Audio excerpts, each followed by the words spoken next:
लाख पे लगा के, तो उसकी कोई वैल्यू नहीं है, पाकिस्तान में भी नहीं, फॉरेन कंट्री में वैल्यू नहीं है। दूसरा पॉइंट, आपने फॉरेन कंट्री डॉक्टर बनने के लिए नहीं जाना। काफी बच्चे क्या करते हैं, एमबीबीएस करने के लिए चाइना मूव करते हैं, जापान, ये इधर उधर जाते हैं। अगर जाना है तो ऑस्ट्रेलिया अमेरिका जा सकते हैं, अदरवाइज आप इन एरियाज में दूसरी कंट्रीज में नहीं जाना, यहाँ की डॉक्टर की कोई वैल्यू नहीं है।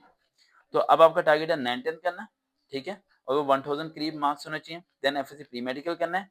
देन उसके बाद आपने करनी है प्री मेडिकल के पेपर्स के फौरन बाद मेरे से रब्ता करना है। एम कैट की आपने तैयारी करनी है सही तरीके से।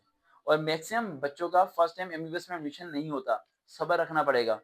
अगली बार ये एम कैट पास करके एडमिशन हो सकता है। 2 साल लग जाते हैं इस काम में, लेकिन एक बार एडमिशन हो गया तो साल की सिर्फ 35,000 फीस है मेडिकल कॉलेज की, और आप 4-5 साल में क्या बन जाएंगी, डॉक्टर बन जाएंगे। उसके बाद एफसीपीएस है, सब चीजें, एक लॉन्ग ट्रैक है। लेकिन आप ये सोचते हैं कि हम डॉक्टर बन गए, हम हॉस्पिटल में लग गए, फिर क्या होगा। मेन चीज हमें ये पता होना चाहिए ना, क्योंकि अगर हमें ये नहीं पता तो क्या पता हम डॉक्टर बनने के बाद हम ये सोचेंगे हम डॉक्टर क्यों बने। डॉक्टर बनने के बाद आपकी ड्यूटी का आपको सर पैर नहीं पता होगा। कभी आपकी 1 साल हाउस जॉब सुबह होगी, दोपहर, कभी रात के 2-2 बजे तक, ठीक है, आपकी नींदें तक पूरी नहीं होनी। उसके बाद जाके सबसे बड़ा क्या होगा, एफसीपीएस। अगर आप एफसीपीएस 2 साल के अंदर नहीं करते तो आपका एमबीबीएस जो है ना, वो समझिए आप यूजलेस है, बेकार है, कोई फायदा नहीं है। आप एक क्लिनिक खोल के भी नहीं सही तरीके से बैठ सकते। एफसीपीएस पास करने के बाद आपको कोर्सेज करने पड़ेंगे कि आपको किस तरफ जाना है। वो कोर्सेज करने के बाद जाके आपको कहीं आपके ज़हन में ये होगा कि मैंने एमबीबीएस कर लिया, मैंने एफसीपीएस कर लिया, 4-5 साल लगा दिए, 1 साल की हाउस जॉब कर ली, 6 साल हो गए, नहीं हाउस जॉब उसके अंदर होगी, 5 साल हो गए, 1-1.5 साल एफसीपीएस में लगा दिया, 7 साल हो गए। 7 साल के बाद आपके माइंड में ये आएगा कि भाई अब जो है ना, मुझे किसी अच्छे से गवर्नमेंट हॉस्पिटल में लग जाना चाहिए। 99% गवर्नमेंट हॉस्पिटल में जॉब जो सी है राइट, वो मेरिट पे नहीं मिल रही, सिफारिश में मिल रही है। वहां पर भी इतना सख्त कंपटीशन हो चुका है कि बेइंतहा कंपटीशन हो चुका है, राइट, वहां पर भी जॉब प्रॉपर्ली नहीं मिल पा रही, ठीक है। तो ये बड़ा इश्यूज होगा आपके लिए।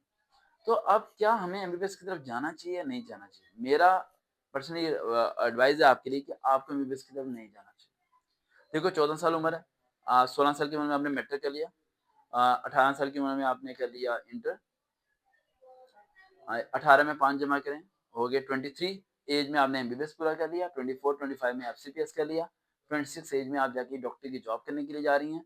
और सिर्फ चंद टाइटल के पीछे हम बहुत टफ लाइफ को अपने गले में डाल लेंगे।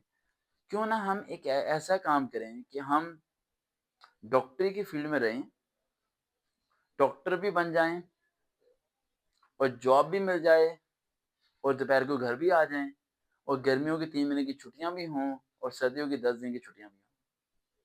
कैसा, करूं ख्वाब पूरा? सुनो, 99% लोगों को इस बात का जरा भी इल्म नहीं है कि डॉक्टर जब बन रहे होते हैं तो डॉक्टर्स को पढ़ाने वाले कौन होते हैं? डॉक्टर। अगर किसी ने गायनी बनना है तो उसे पढ़ाने वाली कौन होगी? गायनियोलॉजिस्ट। कोई सर्जन बन रहा है तो उसे पढ़ाने वाला कौन होगा? सर्जन होगा। कोई कार्डियोलॉजी बन रहा है तो उसे पढ़ाने वाला कार्डियोलॉजिस्ट होगा। तो पढ़ाने वाला भी क्या है? डॉक्टर है। बस फर्क इतना है कि वो पढ़ा रहा है, ट्रीटमेंट नहीं कर रहा, ऑपरेशन नहीं कर रहा। हम एमबीबीएस करने के बाद अगर लेक्चरार ही लग जाएं मेडिकल यूनिवर्सिटीज में तो हमें जॉब मिलनी आसान हो जाएगी। गर्मियों की 3 महीने की छुट्टियां मिलेंगी, सर्दियों की छुट्टियां मिलेंगी, डॉक्टर का लोगो भी रहेगा, और दोपहर को 1 बजे घर भी आ सकेंगे। डॉक्टर के डॉक्टर बन गए, फैसिलिटी की फैसिलिटी मिलेगी, सब चीजें एक होगी। ये सजेशन मैंने दी थी एक लड़की को, और वो लड़की पिछले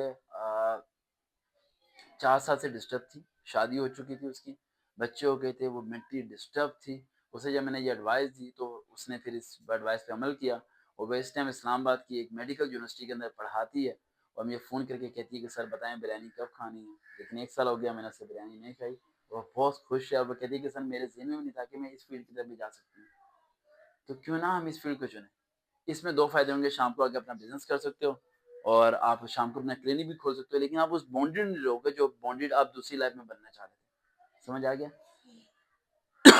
सपोज करो हमने एमबीबीएस की तरफ हो गई है, और हम जो है ना डॉक्टरी टीचर की तरफ भी नहीं जा सके। हम यूनिवर्सिटीज में मेडिकल के लेक्चरर बन सकते हैं, जैसे पंजाब यूनिवर्सिटी में, जीसी यूनिवर्सिटी में, लीड यूनिवर्सिटी में, उस तरफ हम जा सकते हैं। आपके पेरेंट्स को आपका लोगो चाहिए डॉक्टर का, और आपको चाहिए लाइफ सेटिस्फेक्शन, है ना। आप ये चाहती हो कि मुझे धूप में बैठने का वक्त हो, किन्नू खाने का वक्त हो, है ना। मैं पागलों की तरह पैसा नहीं कमाना चाहती, है ना, ये चाहते हो ना, लोगों की खिदमत करो, टाइम मिले, सब चीज़ों। तो वो एक ही चीज़ है कि डॉक्टर का लोगो लगाओ साथ, ताकि माँ बाप हो जाए खुश कि मेरी बेटी है डॉक्टर। उस डॉक्टर के लोगों के साथ काम वो करो जो आपके दिल करता है, और उसमें हमें इतना एग्रीगेट भी नहीं चाहिए, लेकिन कॉन्सेप्ट क्लियर होना चाहिए। अगर कॉन्सेप्ट क्लियर ना हुए तो उसका कोई फायदा नहीं होगा। पूछो बेटा, कोई सवाल पूछना था। अच्छा, अब ये बताएं, सबसे पहली बात, आप लोग काफी कंफ्यूज हैं एजुकेशन के लिहाज से, क्या करने का इरादा है आगे स्टडी में, कैसे पढ़ना है? 9-10 में तो मम्मा कह रही है 12। ठीक है, आपने हर 3 मंथ बाद ना मुझे आके अपने 9th का टेस्ट दे देना एक बार, ठीक है? मैं बता दूंगा कि आप किस लेवल पे हो। अच्छा, एक बार बताऊं, उस टीचर से आपने लाजमी पढ़ना है। अगर कोई टीचर आपको ओरल टेस्ट लेता है तो उससे आपने ट्यूशन नहीं पढ़नी, ओरल टेस्ट वाले से ट्यूशन नहीं पढ़नी। उस टीचर से जरा भी ट्यूशन नहीं पढ़नी जो आप पे रहम करता है, उससे पढ़नी है जो आप पे रहम नहीं करता। इसका मतलब ये नहीं कि मानने वाला बंदा, इसका मतलब ये है कि वो स्टडी के लिहाज से हार्ड हो, बाकी वो सॉफ्ट हो, ठीक है? यानी प्यार प्यार से बातें करें, काम सारा करा ले, ठीक है? पॉइंट नंबर 3, ठीक है? मेरे स्टूडेंट देख रहे हैं। अच्छा, point number 3, that is the most important point, teacher खुद काबिल होना चाहिए। काबिल टीचर के पास 5 मिनट भी कीमती है। आप 5 घंटे बैठते हो एक ऐसे टीचर के पास जो काबिल नहीं है, आप ज़ाया कर देते हो। आप एक ऐसे टीचर के पास बैठते हो जो कीमती है शख्स, जिसे पता है सब चीज़ों का, उसके 5 मिनट 5 साल बेहतर बना देते हैं। समझ आए इस चीज़ को? अब सबसे मुश्किल टारगेट है आपके लिए स्कूल को चूज़ करना, देन चूज़ करना है कि स्टडी कैसे करनी है, और प्री नाइन्थ करनी है ना अभी आप? अच्छा, ध्यान में रखिएगा, प्री नाइन्थ में क्या करना है आपने?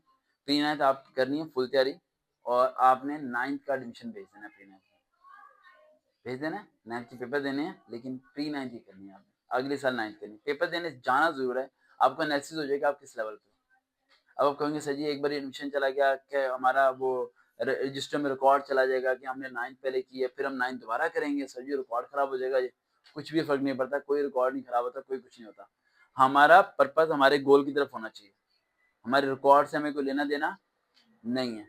तो अभी जो मैंने कहा है वो करना है, प्री 9th करनी है, और इस साल ही आपने 9th का दाखिला भी भेजना है, और अगले साल आपने 9th के पेपर देने जाना है, लेकिन 9th दोबारा करनी है। अभी 9th में आए हो या प्री 9th में हो? अभी प्री 9th, दो महीने चलती है। अभी प्री 9th में ही हो ना? 9th में गए तो नहीं ना? 1 मिनट, अभी 8 में थे ना आप? अच्छा, 2 महीने बाद फिर 9th में चले जाओगे आप? ओ, फिर तो बहुत टाइम। आपने फिर पहले मेरे से क्यों नहीं मुलाकात की? मैं तो तुम्हारे पेपर दिलवाता अभी मार्च में। अभी मार्च में तुम्हारे क्या दिलवाता? 9th के पेपर दिलवाता बोर्ड के, और पीछे 8 क्लास पढ़ते रहे हो। तो मिस्टेक, आपको पूरा साल 9th की बुक्स पढ़नी चाहिए थी। कौन सी? 8 तो पढ़नी थी। 8 नहीं पढ़नी थी, 8 बेकार होती है, नहीं पढ़नी चाहिए। 7th को सीधी क्या पढ़ती हैं आप? 7th मैंने स्किप की। 7th स्किप की थी ना? 9th पढ़ती, 9th की बुक्स पढ़ती, बायो वाली बुक्स पढ़ती, समझिए? बुक्स पढ़ती, बुक्स पढ़ने के बाद आप 9th का क्या बेचती? दाखिला बेचती, और आप पेपर देती, पेपर देके आप दोबारा 9th कर लेती। लेकिन वो साल जो आपने 8th में लगाया, वो साल आपको 9th में लगाना चाहिए था। डबल 9th में साल लगाती हैं आप, ताकि वो आपको पता चल जाता सब चीज़ों का। अब आपको समझने में 6 महीने लगेंगे, और जब तक समझ बात आएगी, जब तक पेपर सर पे आ चुके होंगे। ये गलती आप कर चुकी हैं, आपको पहले डिस्कस करना चाहिए था, आना चाहिए था ना पहले।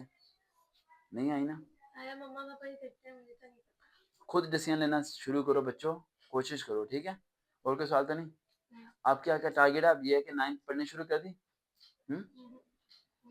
अगस्त 2025 तक आपकी 9th 2 बारी खत्म हो जानी चाहिए।